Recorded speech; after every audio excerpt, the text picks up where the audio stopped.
if you replace all your blood, say you had heroin in your blood, and you replace your blood so there's no more heroin in it, you're still going to have the withdrawals. And Ringo Starr is a great drummer. While he's not like John Bonham or, Neil Peart or something, he is the perfect drummer for the Beatles. Oh, 100%. I love Ringo Starr. There's nothing wrong with Ringo Starr's drumming. I don't want Neil Peart to be in the Beatles. No. You are listening to Tape Spaghetti, the podcast about the twisted and tangled innards of the music industry. Some of this content may not be for all listeners or viewers, so if it's not for you, no harm, no foul. We'll just catch you on the next one. All right, without further ado, let's get into it. Here we go.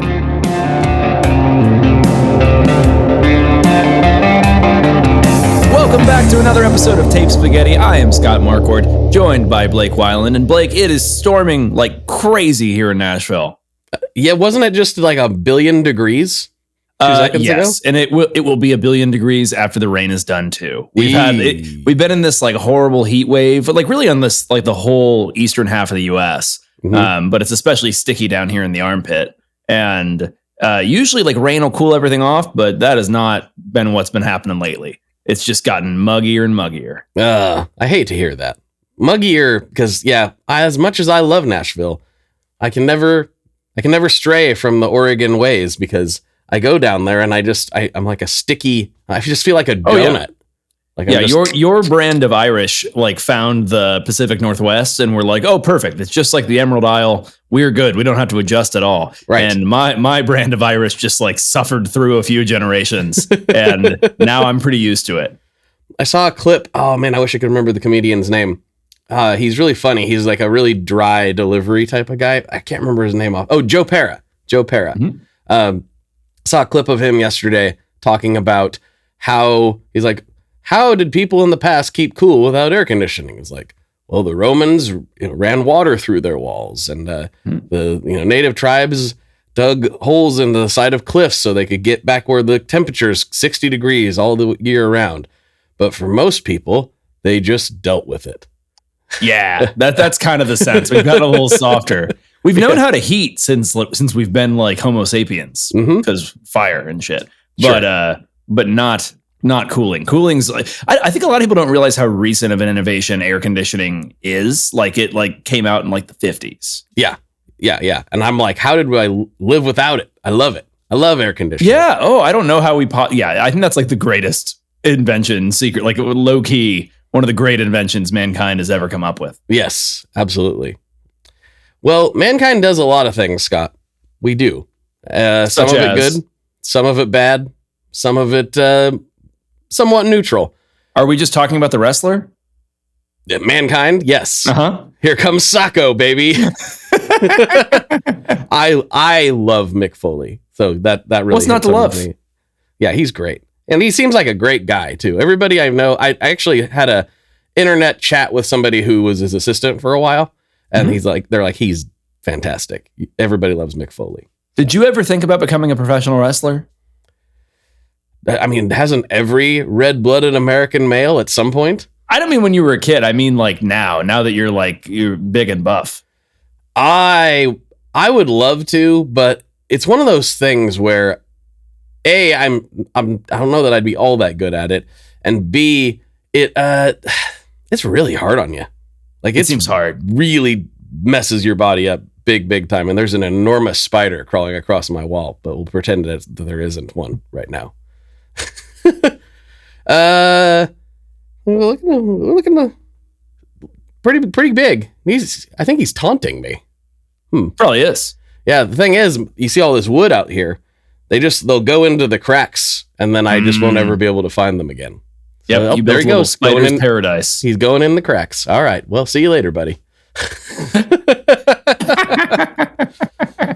All right. I'll try not to be distracted by that. Such is what comes with having a shed built in your backyard. Yes. It's quite well insulated, but that doesn't mean the bugs can't get in.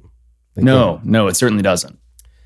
But what I was referring to is humans, we have a tendency to do things, but we also have a tendency to make things up. Yes, increasingly so as the years draw on, it seems. Yeah, I think it's baked into our DNA for some reason to just invent things. you wonder where these things come from sometimes. And I feel like most of the time it's probably not an intentional lie. You know, it's like, oh, wouldn't it be funny if this happened? And then somebody happens to hear it and they're like, I heard that this happened. And then it just spreads and just goes. Yeah, I think we're maybe too smart for our own good. We're always coming up with stories and tales and things like that. And I agree with you. I think something starts as a joke and then somebody hears it and it's a pretty good story. And so you tell it again. And at the end of the day, there's currency to a good story. So once you hear one, then you can be like, did you know that Sid Vicious was in fact actually the Queen of England? Right. Well, I mean, we actually did one on our Tom Waits episode. I told the story that I had been told about the guitar not having songs in it anymore. Yeah. I have no idea if that's true, but it's such a good story that I have to tell. That's the basis of this podcast. Yeah. Well, I once heard this about this. Yes. This podcast is mostly hearsay. And what we're going to do today is try to dispel some common hearsay. There's a lot of old rumors about various musicians throughout the years that people still believe, even though they're not true. Now, sometimes this is because the artist has leaned into it, because it's good, you know. Legends are good for artist's career. They just Definitely. are. Yeah. So we're going to go through some of the most popular, sort of, I guess for lack of a better term, they're urban legends, but I'm not sure if that's the best term for it. Are these categorically false, or is there some question on some of them as to whether most of them, as far as I can tell, caveat, of course, as far as my research will tell me, are categorically false. Okay. Yeah. So let's get started with some of these here. We're going to start the top one here with a really common belief. The really common belief being that Roy Orbison, who I love Roy Orbison, was blind. A lot of people still think that Roy Orbison was blind. I grew up thinking Roy Orbison because of the blind. Glasses, right? He's got the great big glasses. I don't know if I've ever seen a picture of him without the glasses. I don't know that I have either prior to doing this research. There are photos of him with, when this is a part of the story, with big regular glasses, big thick regular glasses. But a lot of people, I grew up believing that Roy Orbison was blind. Somebody told me that. And then I watched him perform. Does he have really weird looking eyes? Have you ever seen a photo of Lil Jon, the rapper, without his distinctive sunglasses? No. It looks kind of weird. His eyes are like kind of small and odd. It doesn't make a lot of sense. Like he was disguising something under there. Okay. No, I will be doing some Googling later. But no, Roy Orbison was in fact not blind. Roy Orbison, for those who don't know, he's the Oh Pretty Woman guy. So that, for lack of a better term, he's got Other One. Crying is a fantastic song. He was beautiful opposite Richard Gere in that movie, you may recall. Yes. Just absolutely not that Pretty Woman, the other song. Pretty Woman. Yeah, the song Pretty Woman. Yeah. I see. Was that I was thinking that was maybe a posthumous release. I feel like I had heard that. Pretty Woman? I don't think so. I'm pretty sure that was something he performed. I'm pretty sure. But he was kind of more of a, I don't know if like brooding is the right term, but he kind of leaned into the more just kind of cooler, darker imagery, where Elvis was very ostentatious and out there. You know, Roy Orbison was kind of just a little more withdrawn, and he would perform. I was very wrong, by the way. He wrote it in 1966. He was around for a long time after that. Okay, yeah, cool. He was very popular for a very long time. But the truth, so there is a reason why everybody thinks that he's blind, though. So he had really poor eyesight as a kid and was actually, like me, nearly blind in one eye as a kid due to, they say, I've heard different things due to astigmatism, some people say. Some people use other medical terms that I'm not 100% familiar with. But regardless, the consensus does seem to be that he had fairly poor eyesight, at least. I have astigmatism myself. That's rough. It's going to be rough. But he wore these big, thick glasses. And then in 1963, he was on tour with the Beatles. And he accidentally left his regular glasses on the plane. And so he wore his prescription sunglasses on stage. And he just liked the look. He thought it looked cool. And he's right. Like, I've always wondered with a lot of musicians that wear sunglasses on stage. I think it helps with like the really bright lights if you're on a big stage, which can be a lot. But B, I've always wondered if part of it is just to deal with stage fright and stuff. I could imagine like really dark sunglasses, like enough that I can see, but just kind of would make it. I could see that making it easier for me than like staring out and seeing the whole crowd. Well, and there's something I've talked to a lot of guitar players, obviously, over the years, and something that a lot of them have in common, especially if they are also the singer, is having that guitar to kind of hide behind. Even though you're not, it feels like you're kind of hiding behind it. And I think sunglasses and hats, and maybe those guys that wear a lot of scarves also feel like just it's a little bit of a shield in some way. Big time. I mean, like even a microphone stand feels like a big shield that you have between you and the audience. When I was growing up playing in churches, the guy that was playing at the church, it was kind of the main guy. His name was Aaron Pelsu, and he played with like, we called it the Britney Spears mic. He had like the headset mic, and like I was just, that is such a bold move. Like he had a guitar too, but I mean, there's just nothing to hide behind at all. It's just you walking around singing at things in Garth Brooks style. Yeah, exactly. And I feel like for me, like a mic stand's something you can grab and like kind of make it part of the show, and you lean over it and throw it around and stuff. Even the mic, handheld mic with no stand, but you got a cable, is still like sort of a prop that you can use, and it becomes part of the show.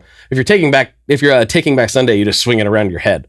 Things like that. But yeah, you would have thought that like wireless mics would just become standard for everybody, but a lot of people are like, no, I like my cable. Yeah, I like the cable. I like the cable for a mic anyway. So I could say, especially guitar, like comedians will do that too. Stand-up guys, you'll see them kind of. There's something about the prop of the cable. It's nice. Yeah, and it gives. I think it just gives you something else to kind of think about temporarily, almost like a fidget spinner or something. Yeah, because if it's not obvious, being on stage is tough. No matter if you're a comedian or playing guitar or singing, it's a frightful thing. They always say that like the two greatest fears for people are public speaking and death. Yes, in that order. And that's about right. It's a frightening thing. And you and I are like musicians, so we've done it. And I think every musician just has to get over stage fright, because that's why you want to do it, is to get up there. But it's tough, even for people that have been doing it a long time. You know, I wonder why that is so common. Some people have theorized that it's because back in our tribal state, if you were before the tribe for some reason, it's usually because you did something bad.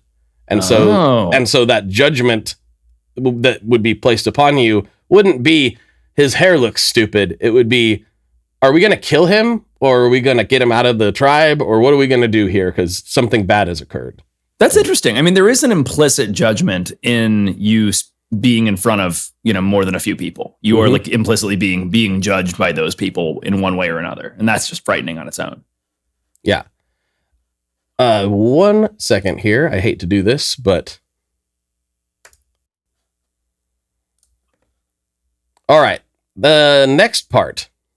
Maybe you've heard this one. This one I had heard before, but kind of knew it wasn't true. Billy Idol. He's kind of a famous British punk rocker. He got really big on MTV because he kind of had that snarl. Oh, yeah. Yeah. We're the Rebel Yell. It's a great song. Rebel Yell was a long-standing karaoke favorite of mine.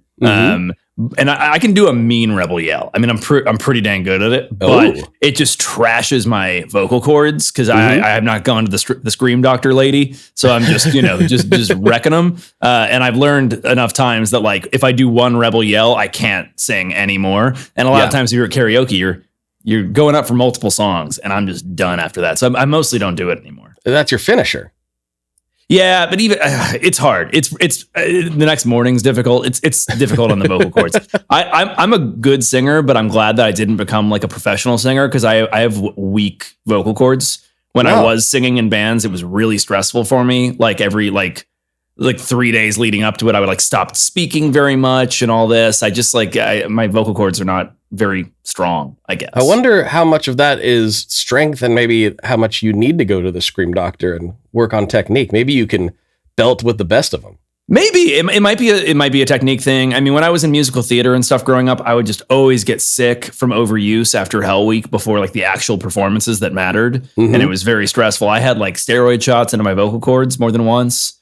It's just, I'm glad singing is like being an athlete almost. Like you're really using like a physical portion of your body that can just get injured and be like, there's nothing you can do. I played one gig one time that my voice was just gone. And like I tried, and there was just nothing. I just couldn't make noise at all. Yeah. It was awful.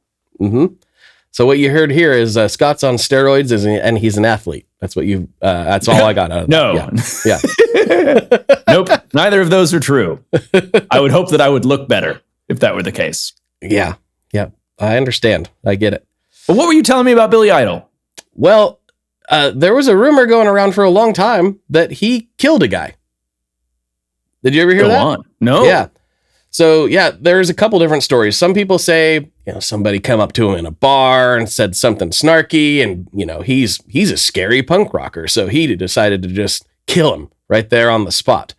The more popular tale was that, he liked to indulge in substances, which I don't think is much of a stretch. Pretty sure he did like to indulge in a substance or two back in the day. And he went up to his hotel, and then there was somebody in the hotel who he wasn't expecting. A fight went on, and he ended up like throwing the person off of the balcony, and then finding out, oh, I was actually in the wrong hotel room, and I just threw a dude out of a hotel room. That was the urban legend that I heard. As a kid. He seems like he'd be scrappy, but I don't know that he's like picking someone up and throwing him off of a hotel balcony. He's I wouldn't like think a so huge either. Dude. No, I feel like he'd be somebody that like kick you in the kneecap or something and take you down that way. But yeah, for sure. Yeah, or not like exactly the whole. He seems like a knife kind of guy. Yeah, there was some of that, like switchblade kind of 50s greaser thing. That was the bar brawl version. Yeah. The truth is, there is zero evidence or police records of Billy Idol killing anybody ever. Well, yeah, I mean, obviously he got away with it. Of course, there wouldn't be a police record. Then how do we know about it? Because the truth comes out. Because it's a good story, and maybe he didn't just fully deny it when it came up. I don't know. So flipping this a bit on its script. So Billy Idol did not kill somebody, which makes sense. Who like of his contemporaries would be like the most? Who would you fear the most from that era? Late 70s, early 80s. I have my pick. And I'm not saying like somebody that killed somebody for sure, but just like who would you not want to almost kill you? Glenn Danzig, maybe? Danzig's an interesting choice. I'm going with Lemmy. Oh, Lemmy. Yeah. Yeah, I would not want to see Lemmy in a dark alley. No. Even though, like, I think I could take Lemmy because he's not in great shape. Bold stance. Well, he's not. He smokes a lot and he drinks a lot. Yeah. So, but he has like roadie strength. Like Lemmy always fascinates me because like Lemmy was a real deal roadie for a long time, and he looks like it. Not to say that I would want to or would be excited about it, but I think it would be like I would feel rather confident. But he is scary. He has that going for him. He's a scary man, and I don't have that going for me. So there's always something there with a scary person. You're scared for a reason. You may not know. I think you could be scary if you wore the right hat. I think that's part of the Lemmy, the weird cowboy / stovepipe hat thing. It's the facial hair too. He's got the right scary guy facial hair. He's got the two like I don't know if they're moles or warts or what you'd call them. I think it's two things. Yeah, but like the big nodules. Yeah, he's just he looks like a movie villain. Oh yeah, Lemmy has that thing where like every time I meet somebody who's like a professional roadie, and not knocking the profession, it's hard work for sure. But I'll meet somebody, I'll be like, oh man, this guy's been doing this a long time. You like they have that look. They're like gristled and all this, and I'm like, oh man, like this guy has some stories to tell. He's probably around the 70s, like working on this crazy stuff. And I'm like, oh man, how long have you been doing this? And they're like, oh, I'm 35. I'm like, oh my God. It ages you so much because you're out on the road all the time. Like the band goes back and records an album and stuff, but you just jump on another tour. Yep.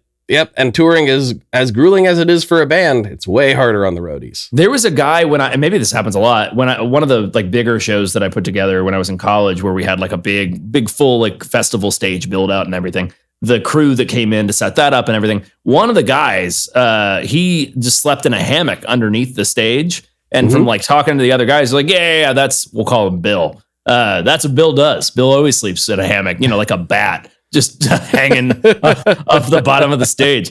I'm like, this man's entire life, he is just sleeping outdoors in a hammock 100% of the time. Well, Bats will come into play later in our episode, but not right now. Okay, good. Yes. So going up, still into the Billy Idol thing, there are some incidences that would maybe lead people to believe that maybe he had killed somebody. The most famous of which is in 1989, he caused $150,000 in 1989 dollars to a Bangkok hotel and was totally high. And he had to be physically removed by the army.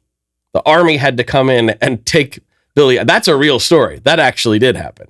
What? Yes. So it can't have just been in the room, because like thinking through a hotel room, there's nothing that you could do that would cost $189,000 in 1989, or I forget the numbers, but $150,000 in 1989 to the inside of like one single hotel room. Well, maybe not the hotels that we stay at.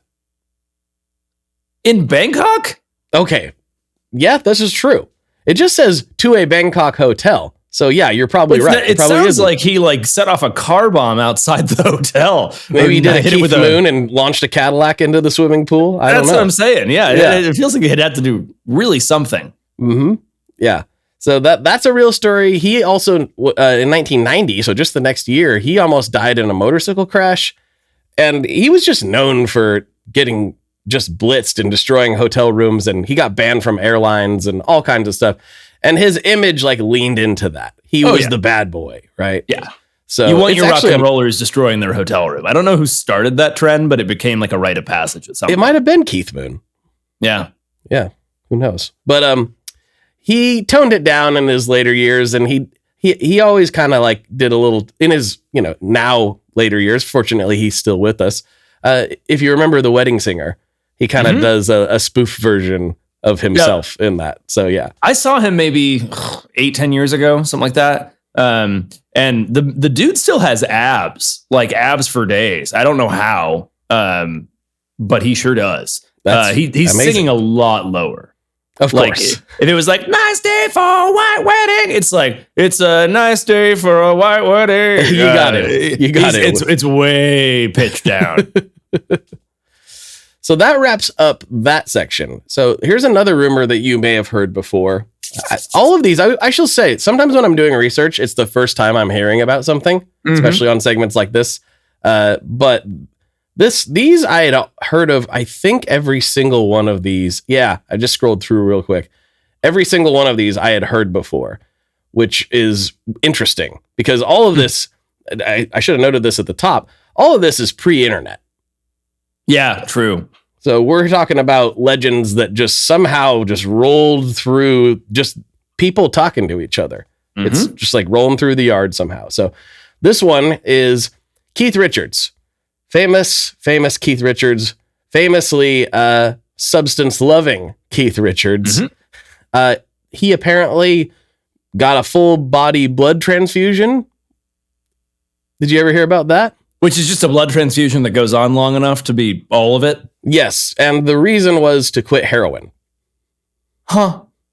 So would that work? I don't feel like that would work. I feel like you had the same reaction that I did. So I'm like, well, would that even do anything? Because once you start having withdrawals from heroin or any drug, it's because it's leaving your system. Exactly. Yeah. So if you replace all your blood, if say you had heroin in your blood and you replace your blood so there's no more heroin in it, you're still going to have the withdrawals. In my brain. That's how that would work. Yeah, I think it would just amplify the withdrawals. I don't see how that would work at all. We have much better and different ways of doing that. I would think so. I mean, maybe there's some situations where that would be necessary. I don't know. This is definitely not my area of expertise.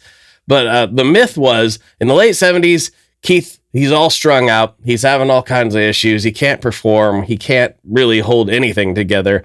And so he flew to Switzerland to have his entire blood supply replaced and get clean. There is a nugget of truth to this because he did travel to Switzerland in 1973 to go undergo a supervised heroin detox. So I don't know why he had to go to Switzerland for that. Maybe they just have better. Oh, no. I mean, if I had the money and had like a particular problem, I'm going to like the coolest place I possibly can to detox from whatever it is. That's true. I really want to go to Switzerland, not even to detox. I just want to go to Switzerland. I had a friend who went to rehab down it was Arizona or New Mexico or something. And it was like a horse farm. And some lady, from what I've understood, she had a horse farm and she was like, oh, the problem with my horse farm is that it takes a lot of work to like maintain these horses and shovel and do all that sort of stuff. And I can't afford to pay enough people to do it. And brilliant that she was like, hold on. What if those people paid me? And so she turned her horse farm into a half horse farm, half detox facility, and uses the junkies, or I shouldn't probably use that term, but uses the patients to do all the work for the horses. So she's like, we're going to get you clean off whatever it is, and we're going to do that via you're going to work on all my horses for a period of time. So she's getting paid for the inputs and the outputs on that thing. That's a beautiful business. So he was down there shoveling for a while, in the horse farm. I think I'd rather go to Switzerland. It sounds a little better. That's what I'm saying. I would rather go to Switzerland. And I bet you he paid, I don't know, tens of thousands of dollars. I have no idea what it probably cost to go and have the privilege of working on the horses, whatever husbandry is required to keep a horse in tip-top shape. So like detox centers are super important, but it's weird that we're talking about this and the horse farm right now, because I just got fed a clip yesterday about a guy who was describing... No. Stop, Blake, this is a family podcast. Oh. I think we've all seen the clip you're talking about, and I don't know that it's appropriate. Oh, okay. Well, I'll just stop it right there then. I'm sorry, what were you actually saying? It was just a guy being very critical of an experience he had in a detox center where the owner was just so corrupt because he was actually selling drugs to some of the ladies that would work there, and then was kind of basically being a pimp and like using this patients to like make him money in that way, while also feeding their addiction, not actually helping them get clean. So I hadn't really thought about it till that point, because I know there's a lot of places that are doing really good work and they're extremely important, but that is an industry that is ripe for corruption. It's a high control scenario. I mean, that's the thing. So anyone with the wrong intentions, you've got a lot of control over the people that are there. Yeah. Yeah. I think it's probably not abnormal to be like, you can't speak to your family. You can't, you can only write letters and we're going to read your letters or whatever. It'd be very easy to create a high control situation. Yeah. And it kind of has to be. I get it. Yeah. But it is right for exploitation. So, yeah. Anyway, which is why Keith wanted to make sure that he got to a good place. That's right. Flew to Switzerland, paid, like you said, probably a bunch of money.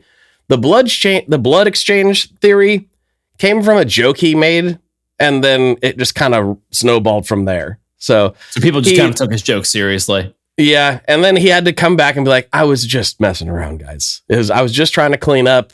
And I think this is kind of funny. He said, I was just trying to clean up a bit. Because as we know, Keith Richards never really fully cleaned up. Yeah, but it's like, I don't sense he's been doing heroin for the last, like, forever. He did. Don't quote me on the exact dates, but it wasn't that long ago that he decided to quit cocaine. Oh, yeah. Really? He fell out of a tree and decided that now was the time. I remember this story, but I thought that was a while back. I thought that was like 20 years ago, the him falling out of a tree thing. I thought it was like 10 years ago, but maybe that's just when I heard the story. Time is a flat circle, baby. Also, additional side note, I've never done heroin, but I know a few people that have, and like that are like older. And the general sense that I have is that it seems to either like kill you relatively, contemporaneously with your use, or else you apparently look amazing for the rest of your life. Because all the like people I know that are in their like 60s and 70s that like, they're like, oh yeah, in the 70s, I did heroin, are like skinny and ropey and look awesome. I'm like, oh, great. Don't know what you did to do this, but you look better than I do. This could be a chicken or the egg situation, right? Maybe skinny, ropey people get drawn to it, or maybe who knows? I'm way out of my depth here. Yeah, same. Don't know nothing about nothing. Yeah. So segueing on, I forgot. This is a funny note before we do segue on. He once said if he did get a full transfusion, he'd ask for Steve McQueen's blood. Why not? Yeah, I'm like, blood type be damned. I think Steve might need it, but sure. Just throwing that out there. So here's one I know that you've heard of. I know you've heard of this, and this did happen, but not in the way that it was spun to me as a kid. So what is Ozzy Osbourne famous for biting? A bat. Yes. On stage. That happened, right? He bit the bat. Yeah. He bit the head off a bat on purpose. That's what everybody said. He's trying to be scary. He's trying to be crazy. And so he brought out a bat. I was told it was a live bat. That was the version I heard as a kid. But he brought out a live bat and he bit the head off of it on purpose. That's not what happened. What happened? I thought that was the case. He did indeed. Like a live bat would bite back. I feel like so there's a little bit of while you bit it, and that would suck. Well, and not to mention that'd just be hard to do. That would be difficult to do. That's a larger head. That's a bit. There's little bats, but bats that'd be like trying to bite the head off a rat. It's not that easy. Oh yeah. Also, you're going to get sick because bats are where a lot of communicable diseases come from because they fly through the air and they're mammals, so their immune systems have to basically not react to everything because anything that flies through the air just encounters a whole lot of junk. So they tend to be like carriers for a lot of diseases and stuff that eventually pass to us because they're mammals. Exactly. So Ozzy was well known for biting the heads off of rubber bats that people would throw on stage as part of the whole gimmick. So people would throw these rubber bats on stage and Ozzy would bite the head off of it and spit it out and be like, I'm Ozzy Osbourne. I'm the Prince of Darkness. Whatever. I feel like a rubber bat would maybe also be difficult to bite the head off of. I think it would, but you could kind of just kind of throw it and, nothing squirting you in the mouth when you bite a rubber bat. So this is where the rumor really came from. In 1982, in Des Moines, Iowa, a fan threw a actual dead bat on stage. And because this was already part of his routine, he grabbed it without thinking much of it and bit the head off of a bat on stage. So yes, he did do that. Whoa. But it was not on purpose, and it was not planned, and it was not part of the show. And it was not alive. And it never happened again. It's been a while. I remember this rumor. Of course, it's interesting. There's actually some truth to it. How gross must that have been? If you're expecting it to be rubber, I thought he knew. I didn't think he was like, oh my God, that's a real bat. Yeah, he was like, it's a real bat. So, this is I would end the show immediately and be like, I need medical care. I need all of my blood to be transfused with Steve McQueen's blood immediately. So actually, that's the thing. According to what I was reading, that's exactly what happened. It was like, what? And immediately left to go get a rabies shot. Oh my God. Yeah, of course. Yeah. I'm out of here. Because you have 48 hours that they can give you a rabies shot or else you're just done. What I've always been told is if you realize you have rabies before you've gotten the rabies shot, you're dead. Yeah. So there's only one person in history has gotten symptomatic rabies and recovered without intervention. Was his name Ozzy Osbourne? No. But I remember reading about it and it's infinitesimal chances, but this one guy. That's crazy. Conquered it. But it's safe to assume that you're not that guy. Oh, you know what? I got it pulled up here. Keith Richards. So yeah. I received a letter recently from Portland, Oregon, actually, where you hail from. And the how the USPS will stamp over top of the stamps, with the postmark. Yep. This postmark indicated that it is presently Dog Bite Awareness Month or whatever at the Postal Service. And I stared at it for a little while and I was, what are they trying to, what's your angle here? Yes, I'm aware that dogs can bite. I think everyone is aware that dogs can bite. Are they trying to be you need to be aware. You might think these dogs are, nice, but in fact, dogs are vicious vermin. Well, I think if anyone doesn't need to be made aware that dogs are occasionally aggressive, it's a mailman. They are pretty. Oh, I didn't even put that together. It's the Postal Service doing dog bite awareness. That's what it is. I assume they're trying to be please don't let us get bitten by your dogs. Yes. Oh, I didn't even think through that until now. And I've got family that does delivery for different companies, large carriers and stuff, and they're like, no, the whole dog thing, it's a problem. I bet they bring sometimes distractions and sometimes actual defense things against dogs. Yeah, because you never know. They can get really aggressive sometimes. Yeah, and people just keep their dogs out in their front yard, which always kind of, to be honest, it agitates me a little bit when I'm like walking down the sidewalk and I'm like, oh God, oh, okay, you keep your dog in the front yard, and it just like gets up on the fence and suddenly is like right in your face, and like you're okay, but it's somewhat frightening. But sometimes it might not be okay, and that's 99% of the time it will be fine. 100% of people are always like, oh, my dog's nice. But some dogs bite people. And it certainly must, like, I guarantee you that person's owner is like, he's fine. Don't worry. Yeah, the lady who got killed by the chimpanzee, she thought that chimp was very, very nice, you know? Yeah. Oh, 100%. I have a lot of people in my like neck of the woods that I think it's like a braggadocious thing, but like they're really proud of off-leash training their dogs. So they'll just like, this is one lady, she has 3 huge Dobermans and she just walks around with them off leash all the time. And granted, they're very well behaved. Like they'll run in the field and come right back to her and stuff, but it's terrifying for everybody else. Can you please just use a leash? It's scary. Like it's incredible you train these dogs as well, but I don't know that for sure when I see 3 Dobermans not on a leash running around in a field. Mm-hmm. And the unfortunate reality is some dogs have a reputation for a reason. That's a bold statement there. I recently learned that that dachshunds, such as my boy Scout that you see here on my arm, are the most aggressive dog breed. They're just so small that it doesn't matter as much. In my Scout's the least aggressive one that I've met. All the other ones I've met have been very aggressive. Huh? Yeah, yep. He whines and squeals. He gets excited, but he's never been anything. He's pretty chill. You mentioned earlier about how gross it would be to bite the bat, by the way. You want to know how gross it was? Yes. They say, Ozzy said it felt like biting into a Crunch bar, but the filling was wrong. What Crunch bars is he accessing that have filling?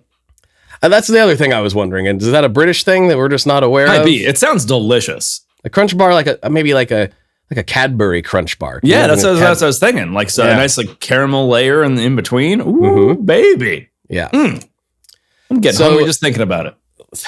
So we're gonna get into something that's a little bit dark. Because that wasn't? Well, nothing really happened. The bat was already dead, you know. So that's fair. So this one is, about the rumor that Phil Collins wrote. I should say, Phil Collins of Genesis and of Phil Collins. Do you know about the rumor that he wrote In the Air Tonight about something rather dark? It's supposed to be, as I am recalling, that he's like he watched a man drown. Yes. That's what I feel like I remember hearing, that Phil Collins just watched a man drown in a river somewhere and then went home and wrote In the Air Tonight about it. So the full rumor was that he saw somebody watch somebody drown, like from a distance, like this person was right by them. That's right. And then later brought that person on stage. That was the rumor. That's not true. None of that's true. It makes sense. That sounds a little silly. It's like, was he spending too much time around Ted Kennedy?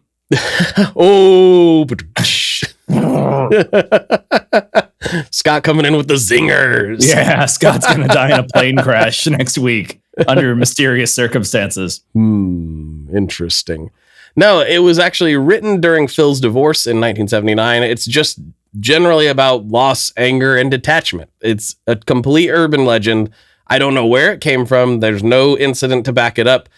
Phil is, unlike a lot of people who kind of lean into it, he's like, no. What are you guys talking about? What are you talking about? Yeah. I didn't watch a man drown. No. And then invite him on stage. Like, why? Invite him on stage to do what? Right? What are you going to... He's up there. What are you going to do? Not to mention, like, if you think about, like, the spatial, like, situations that's going on here. So there's a man in a river drowning, and there's another man looking at him. And then Phil Collins is, like, only so far away from the other man, watching this man watch a man drown. But isn't Phil Collins just also watching that man drown? Exactly. What implies that Phil Collins is one layer removed from this? Yeah, he's just casting stones over at this other guy who's doing the same thing he's doing. Yeah, it does seem like if you're close enough to see that that's what's going on, you're probably close enough to run over and do something about it. Exactly. But also, you're not supposed to jump in and grab somebody who's drowning. Yeah, because that's how 2 people drown. Because they just flail around and grab. I mean, that's like a well-known thing. If somebody's drowning, you try to get them flotation, but you don't jump in after them. I'd jump in after a little kid or something that I could like physically grab. But if it's a full grown man and he's thrashing about, I don't know what do you do? If you don't have a life ring on you, what do you do? Which a lot of people don't. Yeah, most people, as it turns out. Yeah, I don't know. That'd just be bleak. I guess you just watch him and then get a song written about you. Yeah, I guess. In theory. But fortunately, that didn't happen. But it is it's a vague song. Like, there's not a lot of detail in it, and as far as you can suss out a story. Dark. It's got it's got some vibes. It has some beautiful dark vibes to it. And that drum fill. Oh. Ba-dum. Yes. Love Such a simple drum fill, too. But that's what gated reverb can do. You could play a whole lot of drums, or you could have every hit be pow. Yeah. Yep. It's great. It's so good. I love it so much. Actually, sidebar, Tim Pierce is a well-known guitar YouTuber these days, but he's actually a super well-known session player in LA. Did a lot with Phil Collins. Did actually the Tarzan soundtrack with Phil Collins. Of course. Also amazing. But he said it was cool because the first time he was working with Phil, I think I'm telling this story correctly. Tim, sorry if I'm telling this wrong. He actually told me this on my other podcast that I do, the Tone Mob podcast. Get it wherever you get this. He said he warms up with that drum fill, and it sounds just like exactly the same. Just that's awesome. I'm like, I'd love to hear that. So a couple episodes ago, I told you about the teddy bear for Teddy Roosevelt, and then the Billy Possum with William Howard Taft when they were like, how do we recreate that magic? I kind of feel that way. I feel like the Tarzan soundtrack is a Billy Possum to Lion King's teddy bear. Because the Lion King, you had Elton John, and they did all these songs, and it was a huge hit. And I kind of think they're like, how do we do exactly that again with another like jungle setting? Oh, I know. This time we'll have Phil Collins do it, and it'll be to Tarzan. And to me, it doesn't hit the same way. I know. Massacre me in the comments, people, but that's how I feel. I'll have to think about that because I really like the Tarzan soundtrack. There's a lot of Billy Possums out there in the world of moments that people tried to recreate something that worked the first time. And the Tarzan soundtrack is not the worst of them. No, I like the Tarzan soundtrack. I'm gonna have to think about this. But I also love the Lion King sound. Maybe that's it. I like the Tarzan soundtrack, but I love the Lion King soundtrack. That's what I'm saying. I'm not saying it's awful. I'm just saying it's not the Lion King soundtrack with Sir Elton John. Interesting. One more little quick tidbit about this particular urban legend. Do you remember the Eminem song Stan? Of course. Do you remember he references this rumor in it? Does he? Yeah. You got to listen to Stan again. He actually talks about like, I can't remember the exact line, but it's like, remember when Phil Collins watched the guy, blah, blah, blah. Like it's a part of the song. Yeah. I forgot about it until such a personal thing because he's writing that note. It's talking about like how Stan's saying like, you could have saved me, like Phil Collins could have saved the guy, type of thing. Oh wow! What a way you found to connect the Phil Collins and Elton John that we were simultaneously talking about. Because of course you had Elton John performing that with Eminem at the Grammys, I think, because Dido's on the original. Yep. My hat's off to you, sir. You perfectly threaded that needle just right. Well, you laid it out there for me, and I had a note on it, so it was all the universe prepared me for it. It's as though we coordinate these episodes, and we don't. And we don't. We've got another rumor coming at you. We've got just a couple more before we wrap this up. But this one, I'm curious. I have heard of this. I don't know how widespread it is, though. But this one's about Mama Cass. Oh yeah, the pork chop. Well, so you heard a pork chop. I heard a ham sandwich. A ham sandwich. That's also yeah. Isn't it? That's from Austin Powers, right? So that is part of the problem, right? I had heard pork chop, and then in Austin Powers, he's like going through like what killed everyone. It's blank heroin, and then Mama Cass ham sandwich. Yes. So Mama Cass Elliott. Powerhouse vocalist of the Mamas and the Papas. The Mamas and the Papas are so good. Yeah. God, I love the Mamas and the Papas. It's great. So she was only 32 when she passed away, which is very sad. And the rumor was she died choking on a ham sandwich. That was the rumor. And unfortunately, it wasn't just some random Joe Schmo that said this. It was also just, I hate to say this, but it was actually the coroner said this. And then it turns out that it absolutely wasn't true at all.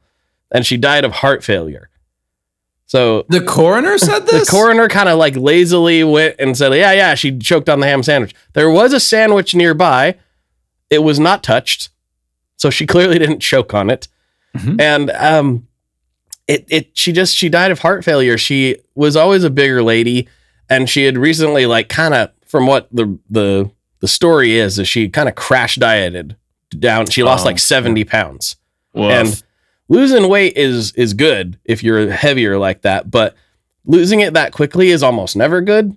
Yeah. Because you're not just losing fat at that point. You're losing a lot of other things that you need. And so a lot of people are saying that rapid, I think it was only in like a couple months, that 70-pound weight loss put too much strain on her and stressed her heart out. And she literally just fell asleep and died. That's how she actually died. She wasn't even awake.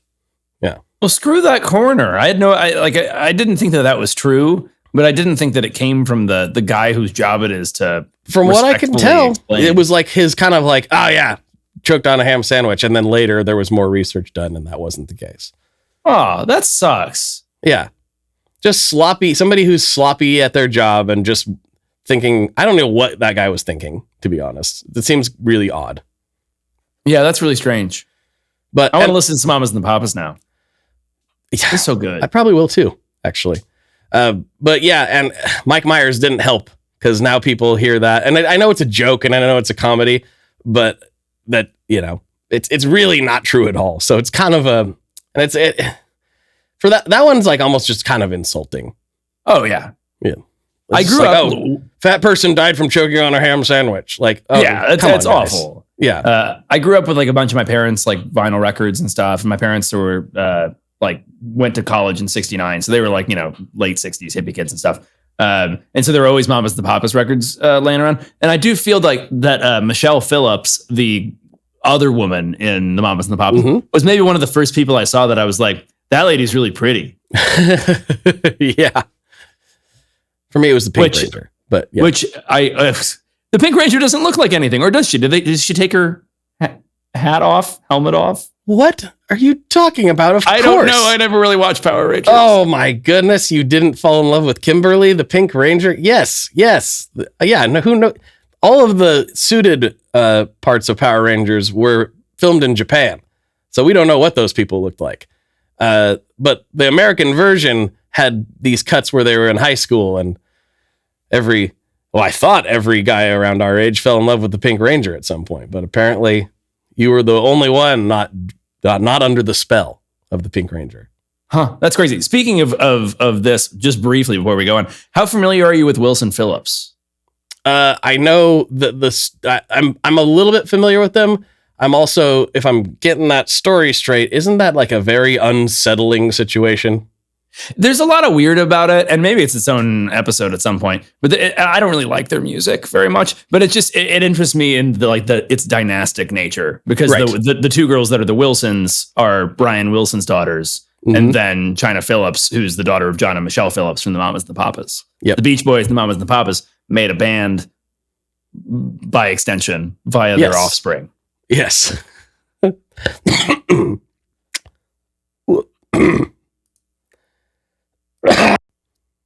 All right. Are you ready for the final rumor? Oh my God. Am I ready for the final rumor? I hope you saved a good one for last.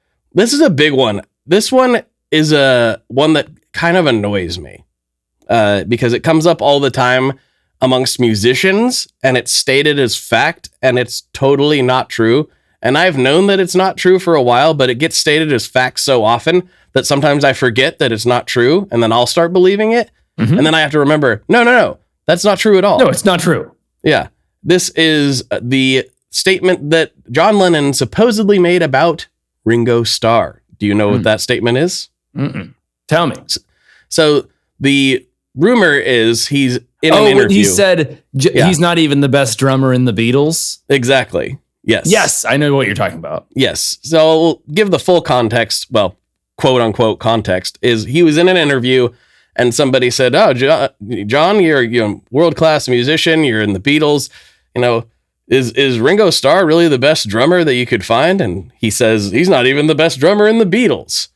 That never happened. John Lennon never said that. Nobody ever said that. And Ringo Starr is a great drummer. While he's not like John Bonham or, Neil Peart or something, he is the perfect drummer for the Beatles. Oh, 100%. I love Ringo Starr. There's nothing wrong with Ringo Starr's drumming. I don't want Neil Peart to be in the Beatles. No, it would have been fun to hear what Pete Best would have sounded like with the group. Like if he'd persisted over time. I don't know. Sure. Maybe better, maybe worse, probably just different. But no, I agree. I will say it's not uncommon, like many to most bands have somebody in the band who's better than everyone else in the band at every instrument. Oh, yeah. But they can't play every instrument. So they play one thing, but they're like, oh, yeah, actually, like, like Khalil and TV on the Radio, like all the guys are like, he's better than all of us at all of our instruments. Mm-hmm. It's just, he can only play one. So, right. So he plays this one and we play the other ones. And McCartney is pretty good at a lot of stuff too. Yes. But yeah, that's not true about Ringo. And Ringo's great. I don't know where all of the slander came from about Ringo. I guess just because he was like the latest addition, and he's like somewhat objectively not as handsome as the other three. Yeah, maybe that's it. Maybe he's like viewed as a little bit of a goofball. I don't know.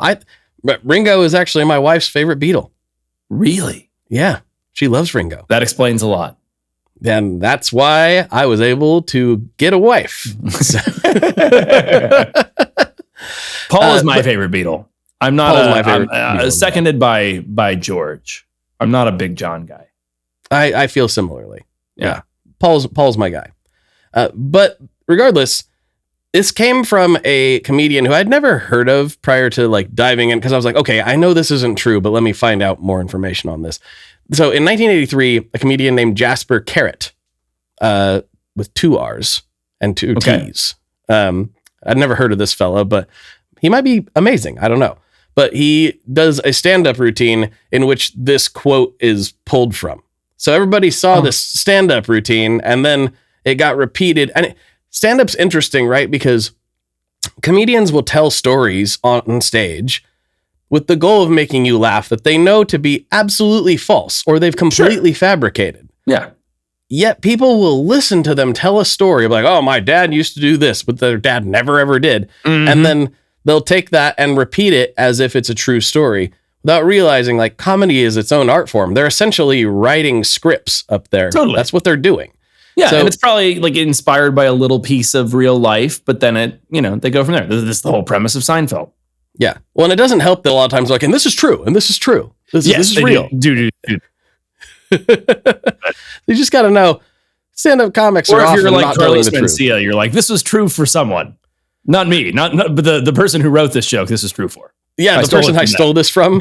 Yeah. It really happened to them. Yeah, exactly. But no, Lennon never said this. And then there's some more evidence too. So he had Ringo play on his solo work. If he was not a drummer that he liked playing with, John Lennon could hire any drummer in the world at that time. Totally. If he didn't like playing with Ringo, if he thought he was a crappy drummer, would he hire him to play on his solo stuff? I don't think so. Only if he was a really good hang. Maybe if he was the best hang ever. I think they spent plenty of time together. Mm-hmm. I don't think he needed extra Ringo time necessarily.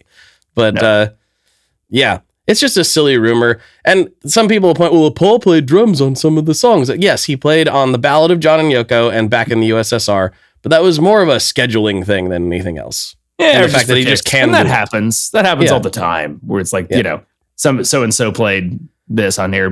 Billy Corgan allegedly waited till all the other Smashing Pumpkins left and then re-recorded all their parts, which I bet that's a rumor too. Now that you mention it, have you heard this rumor? I've heard that. I don't know if it's true or not. I wouldn't put it past Billy Corgan exactly. So it like stands to reason, but I don't know if that's true. I've been repeating that for years. It might be true. Dave Grohl definitely like re-recorded drums on Foo Fighters stuff. That's a thing. Or at least I believe that's a thing. Maybe I need to do more research before I just go. I don't know anything anymore at all. We're in the post-truth era, Blake. It's whatever's real and true for you is all that matters. Yeah, I guess. Yeah, whatever you feel is true. Then that's right. True. Yeah. We all have our own truth right here. Yeah. We're writing it every day. And that is what I have. I'm sure there are a lot more, but I thought that was enough to fill an episode. And the Ringo one, I wanted to just put a big fat point on, because I know at this point in our show, we still mostly have musicians listening to us, because that's where we spend most of our time. And I want you all to know, you shouldn't repeat this anymore. This is a stupid thing that has proliferated amongst musicians, and it isn't true at all. So stop saying it. It's not clever. It's not real. Stop it. Ringo has a cool style. It's because he's left-handed and he's playing righty, because, most drummers, regardless of handedness, play the drums the one way. I think that guitar is the only, we were talking about this recently for other affairs, but I think guitar is the only one instrument that they're like, oh, this is a left-handed guitar. Like if you're left-handed and you learn piano, you learn to play the piano. You don't play the left-handed piano. It's broadly true of drums, though some drummers have set up the other way, though that's much rarer than anything else. I don't know if they make left-handed, horns or anything. I guess a violin you could just string up. But and actually, no, I take it back. That's part of it. I'm gonna tell a story now that it's all making sense in my brain. In an orchestra, you couldn't have a left hand. Even if you could play a violin the other way, you couldn't, because they'd be bumping into the person to the side of them. So it was just, this is the way the instrument works. This is the way the rows work. If you can play it, great. And if you can't, you can't. But you can, because honestly, when it comes to guitar, it's just as unnatural to use your left hand to do this as it is the right hand to do it. Mm-hmm. I've interviewed a lot of left-handed guitar players, and some of them play right-handed. Mm-hmm. And I've asked them specifically, in case my kids ever want to, because my kids are both left-handed, and I wanted to know, in their experience, should they play left-handed or right-handed? Because you certainly have way more access to instruments if you play right-handed. Mm-hmm. And some people have said, well, you don't want to make the guitar any harder to learn than it already is, which I do understand. But a lot of them make the same point that you did. It's this is already an unnatural thing for most people. Making a G chord for the first time, whether it's your left or right hand, is weird. It doesn't make a lot of sense. This is the only thing I can do with my left hand. I can do nothing else with my left hand. But if it's inverted like this and playing a guitar, I can do all sorts of crazy stuff. I have a lot of tactile feel for it. That's it. I can't do anything else. I couldn't throw a baseball with my left hand. Right? Right. Yeah. Because you need to use both your hands. Yes. So yeah, I understand why left-handed guitars exist. I understand how it happened, but I can't think of another instrument that isn't guitar based, or guitar adjacent, I should say, that does that. Everything else, as far as I know, isn't that way. Here come the comments. They're gonna be you don't know about the inverted saxophone, or something. I don't know. They play it upside down. They play it diagonally. No, I do think that's actually one of the great things about music, is it's something, playing an instrument. It's one of the few things that forces you to do something with both of your hands. And I suspect as just a random person that's good for your brain in some way, to have to learn to do things on both sides. Basketball requires a bit of that, you're using both hands. But every instrument, not trumpet, but a lot of them. Mm-hmm. A lot of them. Well, that's what I got for you on this rumors edition of the Tape Spaghetti podcast. I almost said a different podcast there. I almost said a different. No, this is you're on Tape Spaghetti, Blake. I'm on this Tape is your Spaghetti time today. With me. Yes. No one else can have I can this tell time. you're already thinking of another up in your brain, but I need you to be present for me. I've got to edit another one after this is done. So yes, I am thinking of another one. Well, I think that in the spirit of your lovely shirt, we can put a tombstone up on all of these rumors. I love your collection. Thank you. Thank you for sharing all of these falsehoods with me. Yes. I'm glad to clear things up. Nothing. Yes. Learned absolutely nothing at all. What we've learned is you can't trust anything except for us. That's it. Yeah. You and me. That's right. Well, folks, thank you so much for checking out another episode of Tape Spaghetti. Please do like, comment, and subscribe wherever you're listening to this. It really does move the needle in a big way. I've been checking the numbers. The numbers are looking real good, but we're not seeing the comments we'd like. So if you have a rumor you'd like us to cover, or if maybe I got something wrong, jump in the comments on Spotify or YouTube. Please send us a review on Apple Podcasts. That is still where most people are actually checking this out, is Apple Podcasts, believe it or not, that old dog. So thank you to everybody who does that. And we'll talk to you on the internet next week, right? Later.